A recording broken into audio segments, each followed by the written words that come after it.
Son dövrlərdə istər qarşımıza çıxan videolar olsun, postlar olsun, seans otağı olsun və yaxud da cəmiyyətdə tez-tez narsist kəlməsini eşidirsiniz. Videolarda adətən belə ifadələr olur.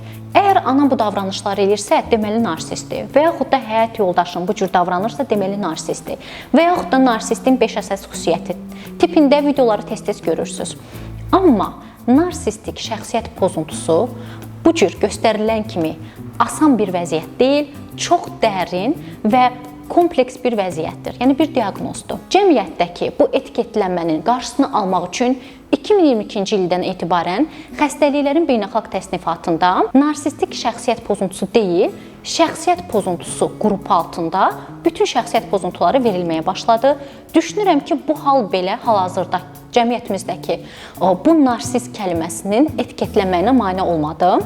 Amma yenə də bu videonu çəkməkdə əsas məqsədlərimdən biri budur ki, əgər siz də bu kəlməni işlədirsinizsə və yaxud da ki, tez-tez eşidirsinizsə videolarda düşünməyinizdə fayda ola bilər ki, narsistik şəxsiyyət pozuntusu bir diaqnozdur və çox diqqətli işlədilməlidir.